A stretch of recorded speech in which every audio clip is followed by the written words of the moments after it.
그때 그 시절 가정상비약의 대명사였던 연두빛 약통. 뚜껑에 그려진 간호사의 모습이 친숙해서였을까. 염증을 완화하는 효능을 가진 이 약이 만병통치약처럼 쓰인 웃지 못할 이야기도 많았다. 헐벗고 굶주리며 변변한 의약품 하나 찾아보기 힘들었던 일제강점기. 안타까운 현실 앞에서 국민 건강에 도움이 되고자 제약기업을 설립한 이가 있었으니 그가 바로 유일한이었다. 선진적인 경영기법을 도입한 회사는 의미 있는 최초의 기록들을 탄생시켰다. 각종 약품을 많이 만들어내고 있습니다. 국내 최초 전문 경영인 체제 도입. 국내 제약사 최초 매출 1조 원 클럽 가입. 건강한 국민만이 잃어버린 주권을 되찾을 수 있다는 신념으로 창립했던 91년 역사의 제약기업은 지금 새로운 시대 앞에 과연 어떤 도전과 도약을 펼쳐가고 있을까?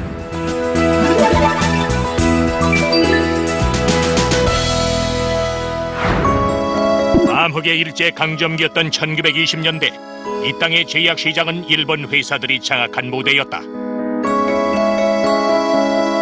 가뜩이나 영양 부족과 각종 질병에 시달리던 민초들의 건강은 민간요법에 의존해야만 했던 상황.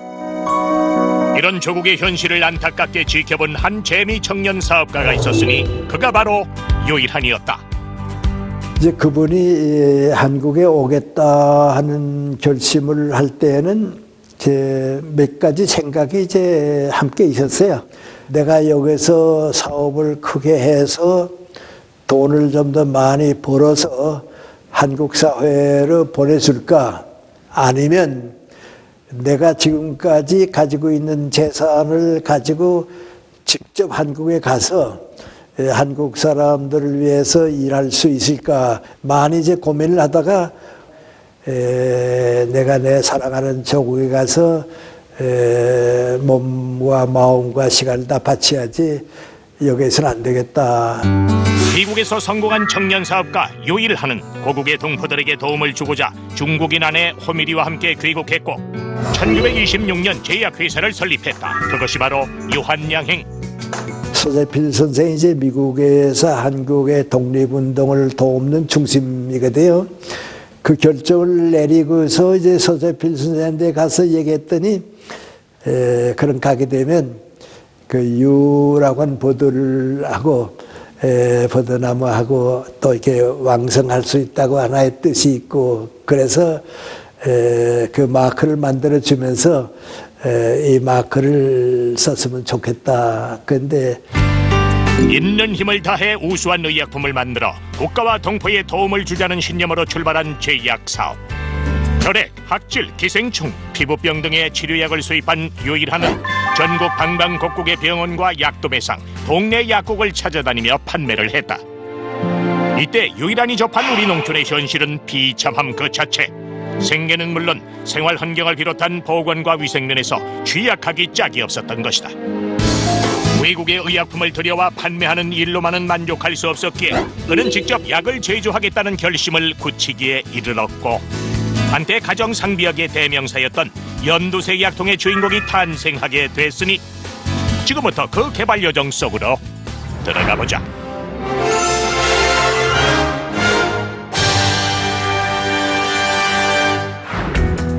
일제강점기 당시 우리의 제약산업은 일본 회사들이 장악한 탓에 국내 기반이 전무하다시피 했다. 언제까지고 수입 판매에만 안주할 수 없다고 판단한 유일한은 직접 생산 설비를 갖추고 자체 의약품 개발에 착수했다. 창립 초기에는 주로 이제 의약품들을 미국 등지에서 수입해서 팔아왔었습니다.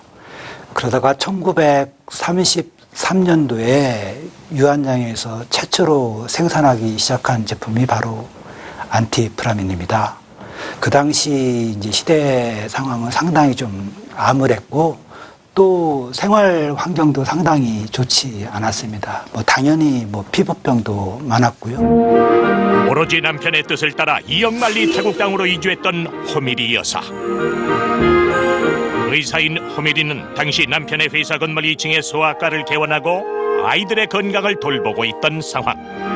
그러다가 유일한이 의약품 개발에 착수하자 결정적인 아이디어를 제공하게 되는데 호미리 여사님께서는 미국의 명문 코넬 의대를 또 졸업하셨고 또 소아과 의사로서 의학적 지식도 상당히 풍부하셨고 또 유란 박사님의 또 내조자로서 또 무엇보다도 유란 박사님의 뜻을 너무나 잘 알기 때문에 소규모 공장을 만들어서 안티프라민을 생산하기 시작했고 오늘날 안티프라민이 한국의 대표적인 가정 상비약으로 자리매김한 거 아닌가 그런 생각이 듭니다. 안티프라민이란 이름에 창업자의 확고한 의지가 숨어 있었다. 염증에 쓰이는 약이란 사실을 명확히 나타내는 것으로 약의 오남용을 미연에 방지하고자 했던 것. 당시만 해도 대부분의 제약사들은 자사 제품들을 마치 만병통치약이나 되는 듯 과장 광고를 해대곤 했다. 이래서는 안 된다고 여긴 유일한 회사의 신문 광고부터 남다르게 싫었다. 어떤 증상에 쓰는 약인지 약의 효능을 확실하게 게재했던 것. 사용 전 의사의 문의하라는 안내문까지 실으며 약의 올바른 사용을 유도하기 위해 노력했다. 그때 제가 의약품을 생산하는 데는 일본 사람들이 다 진출해서도 유한양행이 월등하게 앞섰어요. 내가 중고등학교 다닐 때도 이제 돌아가는 얘기가 쭉 모인 거 아니 버들표 약품만 사면 되지. 그 정도가 되는데요. 하여튼 그 유란생은 그래서 오로지 국민보건에서 모든 걸 다 바친 분이고 그 정신이 귀하죠. 소염 진통에 효과가 있는 찜질약. 빠르게 입소문을 탄 첫 번째 개발품은 불티나게 팔리기 시작했다. 그런데 유일한의 염려와 노력에도 불구하고 이 탐황색 소염 진통제를 만병통치약처럼 쓴 것은 오히려 서민들이었다. 약의 효능과 상관없이 두통약, 복통약, 심지어는 코감기 약으로 둔갑까지 하는 일이 비일비재했던 것. 옛날엔 이제 일본 연고제 같은 것도 흔치 않고 그랬을 테니까 뭐 아프면은 일단 안티프라민 다 바르고 그랬었던 거죠. 뭐 주로 진통, 소염 이쪽 작용을 하고 있었기 때문에 당장 아픈 통증이나 이런 것들 없어지고 또 뭐 어떤 상처가 난 데서는 그 바를 수가 있고 그러니까 많이 썼었죠. 1933년에 개발됐으니 사람으로 치자면 8수를 넘기고도 4살을 더 먹었다. 빠르게 변화하는 시대 환경 속에서 새로운 후발주자에 밀려 명맥만 유지하기도 버거울 수 있었던 긴 시간. 그런데 어찌된 일인지 84년 된 제품의 매출이 최근 들어 오히려 증가하고 있는 상황이다. 지난해 매출은 무려 150억 원을 웃돌며 해를 거듭할수록 그 위력을 더해가고 있다. 안티프라민은 맨 처음에 연고로 출발했습니다만 저희가 뭐 로션 타입의 제품들도 출시를 했고 또 스프레이 타입 또 붙이는 파프제도 많이 출시를 했습니다. 또 최근에는 붕대 모양의 어떤 롤 타입이라든지 또는 그 동전 모양의 코인 플라스터라든지 또는 피부 민감성이 좀 아주 좋은 그런 하이드로 24 같은 신제품들을 계속 출시를 해서 소비자의 선택의 폭을 넓히고 있습니다. 일단 소비자들이 그것을 알고 있어요. 그래서 유한양 제품이면 그냥 믿고 쓸 수 있다. 이제 그런 부분이거든요.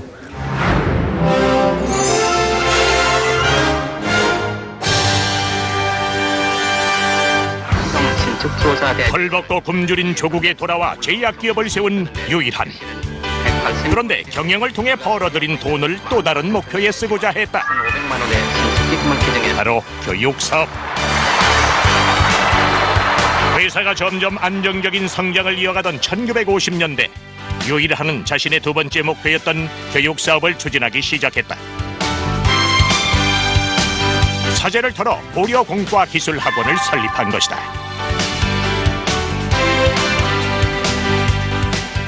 돈을 불게 해준 사회에 활용하겠다. 이게 나의 생활 철학이다 말이지. 그런 말씀을 하시더라고요. 애들 교육을 시켜야 되겠다. 그래서 돈을 안 받지 않고 고려공과학원이다 해서 학교 같은 걸 하나 만들어가지고 거기서 농촌에서 머리 좋은 아이들 학교 못 가는 애들을 불러가지고 한 사람한테 한 가지 기술을 배워준다 해가지고 옷도 입혀주고 밥도 먹여주고 그래가지고 교육을 통한 사회공헌은 차츰 큰 그림으로 완성돼갔다. 1964년 기존의 고려공과 기술학교를 공업고등학교로 바꾸고 국가산업의 일익을 담당할 기술인력 양성에 더욱 힘을 쏟았던 것. 소위 국민의 수준을 높여가지고서 그래가지고 빨리 정말 그 선진국을 따라가야지. 그러지 않아가지고 이제 안 된다는 얘기를 하시면서 유한 교육 신탁기금이라는 이름을 가지고 거기서 돈을 이제 학생들한테 장학금을 주고 그랬었어요. 그래가지고 그 교육 사업을 영속시키기 위해서는 재단을 만들어서 해야 된다 해서 자기 전 재산을 넣어가지고 재단을 만들어서 이제 중학교도 했고 유한 고등학교를 만드신 거예요. 교육 사업이 무르익어갈 무렵 소염 진통제에 이어 또 하나의 간판 제품이 탄생하기에 이르렀다. 각종 의약품을 생산해서 국민 출시 후 54년이 지난 지금까지 회사의 대표적인 브랜드의 하나로 꼽히는 영양제가 바로 그것. 전쟁의 참화에서 차츰 벗어나고 있던 1960년대. 그러나 여전히 먹을 것이 없어 보릿고개를 넘으며 배고픔과 싸우던 시절이었다. 수 있다는 산교훈이 되고 있습니다. 굶주린 국민이 영양 부족에 시달리던 이 일 또한 허다했는데 권력을 비롯한 것을 전달하며 미국의 원조로 들여온 옥수수 가루, 이를 배급 식량으로 사용하면서 배고픔은 면할 수 있었지만 미처 예상치 못한 결과가 나타났다. 바로 비타민 B 결핍증이었다.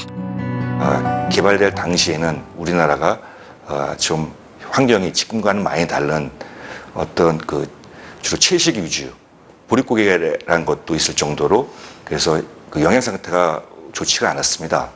그러다 보니까 그 고기 등 육식성 그 영양분을 섭취 못함으로써 우리가 어떤 비타민 B에 대한 결핍으로 인해서 많은 그런 장애들, 뭐 피부뿐만이 아니라 설사, 복통 여러 가지 장애들이 있었는데 이런 것을 극복하고자 그 창업자이신 유란 박사님께서 그 비타민 B 복합제를 개발을 지시하셔서 그걸 저희가 만들게 됐던 겁니다.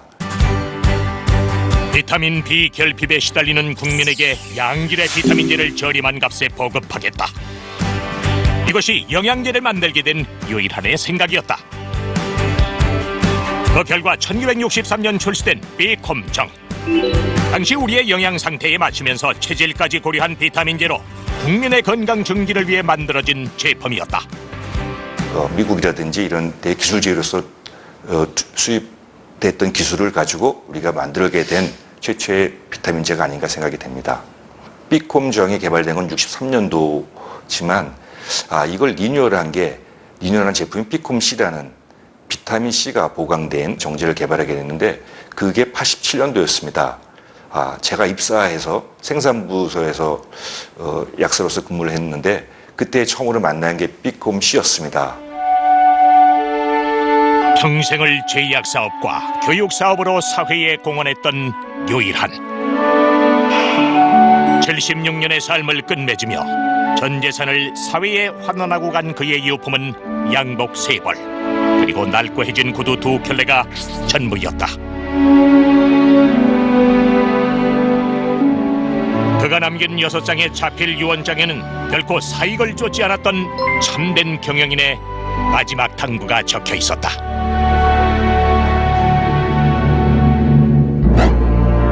아들은 대학까지 졸업시켰으니 자립해서 살아가거라. 손녀에게는 대학 졸업 때까지 필요한 학자금 1만 달러를 준다. 손녀에게 필요한 최소한의 교육자금을 제외하곤 피부체에게 한 푼도 상속하지 않았던 유일한. 아낌없이 사회에 남기고 간 그야말로 마지막까지 청렴한 기업인의 참모습이 아닐까. 그분은 해외 다니실 때요 회사 돈으로 비행기 타고 다니시지 않았어요. 유품이 별로 없어가지고 학교에다가 유일한 기념관을 만들 때 뭐 별로 신등 구슬 이거 별로 없어서 쓰시는 가방내가 같은 것도 여기다 이걸 드린 거예요. 여기다가.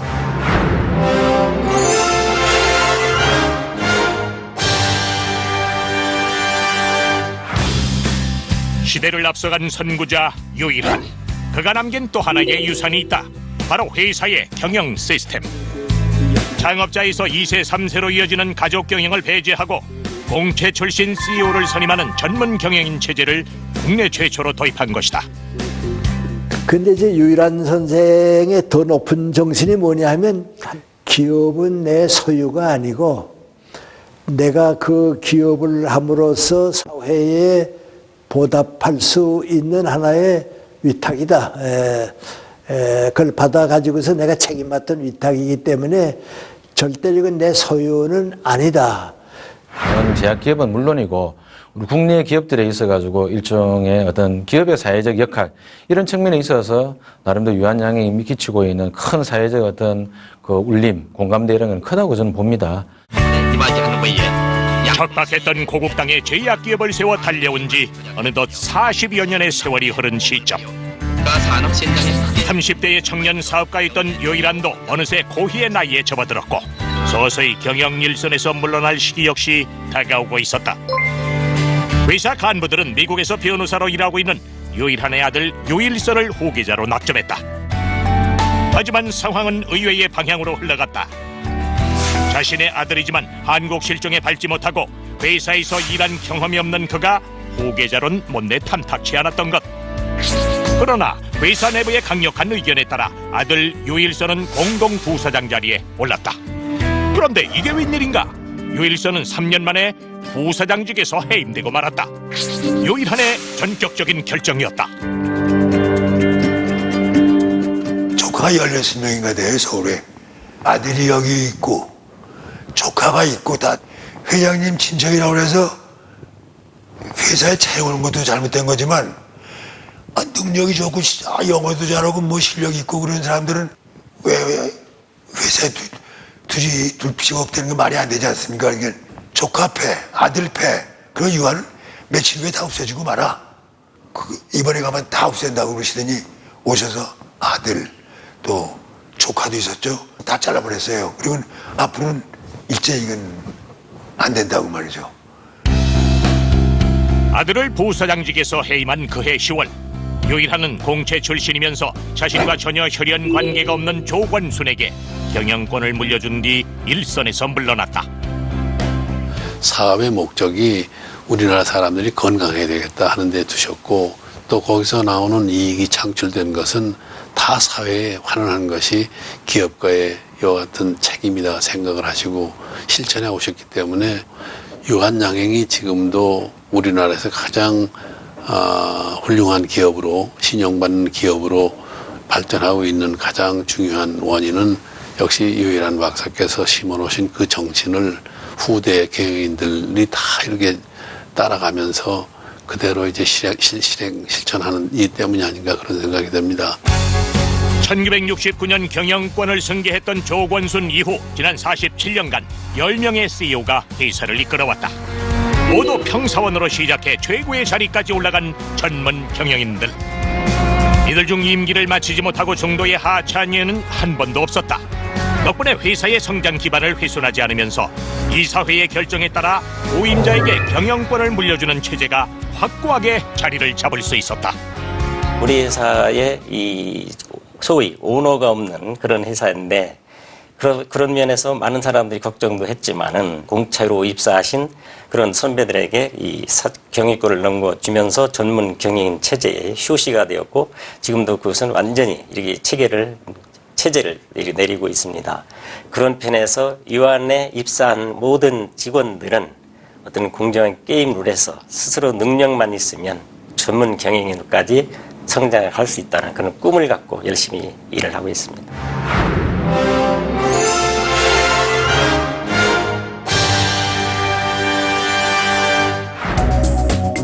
지난 2014년 국내 제약업계 최초로 매출 1조 원을 달성한 이래 3년 연속 매출 1조 원 클럽에 이름을 올린 유한양행.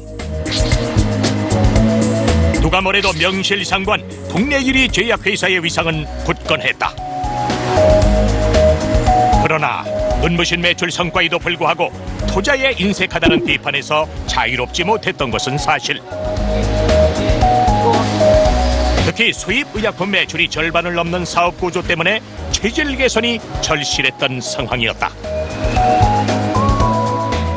실제로 내용을 보면 다국적 기업의 상품을 도입해서 매출을 올리는 부분이 상당히 많았고, 이런 부분이 이제 매출에 기여하는 면은 있지만 결국은 이제 유한양행 제품이 아닌 겁니다. 그 연구 능력은 실제로는 다국적의 글로벌 기업에 비해서는 턱없이 좀 부족한 건 사실입니다.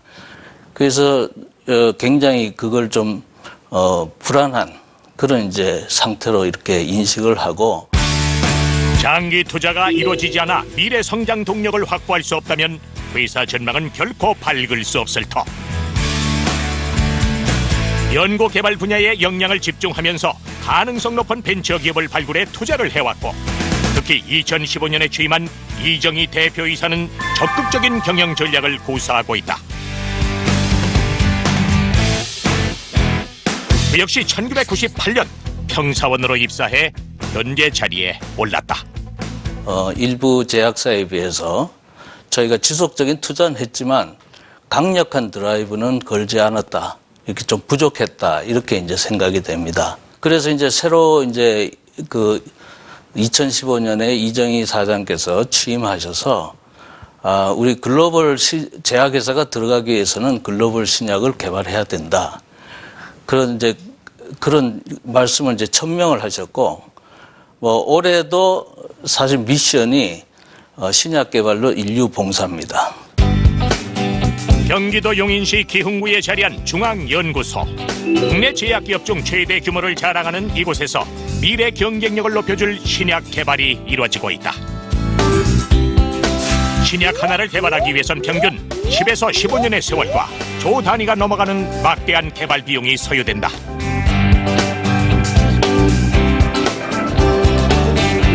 반면 성공 확률은 5,000분의 1로 낮기 때문에 큰 위험 부담을 안고 함부로 뛰어들 수 없는 것이 신약 개발 사업의 특징. 그 제약 산업에 있어서 신약 개발은 하이 리스크 하이 리턴이라고 그럽니다. 그러지만은 한번 신약 개발에 성공하면 그에게 어떤 돈을 갖다가 벌이되는 게 신약이기 때문에 그 신약 개발을 통해서 기업이 글로벌 기업이 되고 또 그 나라가 제약 강국이 되기 위한 각국의 경쟁, 또 국내 제약 산업 기업들 간의 경쟁이 치열합니다. 유한양행은 이미 지난 1994년부터 11년 동안 400억 원을 투자해 12지장 궤양 신약 자체 개발에 성공한 바 있다. 이런 선례가 있기에 2014년 560억 원에 불과했던 연구개발 투자비를 작년엔 864억 원으로 증액하고 세계 유수의 제약 기업들과의 치열한 신약 개발 경쟁을 선언한 상황.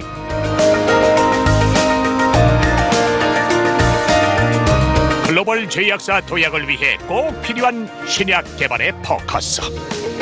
과연 어디에 맞춰져 있는 것일까? 이 고령화 시대에는 그 암 환자가 굉장히 늘어나기 때문에 아주 다양한 암의 치료제가 필요하고, 거기 저희들이 집중하는 부분도 바로 이 항암제에서 또 직접 암세포를 표적으로 공격할 수 있는 표적 항암제, 또 체내에 있는 그 면역세포가 암세포를 공격하게 도움을 줄 수 있는 면역 항암제, 그 개발에 이제 집중을 하고 있습니다. 조만간 아마 좋은 결과가 있으리라 이렇게 기대하고 있습니다. 가장 좋은 의약품을 만들어 국가와 민족에 도움을 주자는 이념으로 설립된 지 91년. 국내 최초의 서구적 제약기업을 일궈 사회적 책임을 게을리하지 않았던 창업주 유일한이 추구하고자 했던 진정한 가치는 과연 무엇이었을까? 지금까지가 국내 1위 제약사로 도약, 흔들림 없이 전진해온 시간이었다면 앞으로 펼쳐질 새로운 도전은 인류의 건강과 행복에 기여하는 의미 있는 여정이 되리라 기대해본다. 앞으로 9년 후면 유한 100년사를 창조합니다. 우리 회사한테 굉장히 뜻깊은 일이고 대한민국 기업 사회에서도 어떤 굉장히 중요한 이런 의미를 갖는다고 생각합니다. 이 유한 100년사, 이 금자탑에는 정말 우리가 꿈으로 삼고 있는 신약을 개발해서 그 금자탑에 기록하는 것, 좋은 의약품을 개발해서 인류에 공헌한다는 그런 미션을 완수하는 그런 길이라 생각합니다. 그렇기 위해서 우리 이 1,700명 우리 임직원들은 그런 꿈을 향해서 끊임없이 노력하고 있습니다.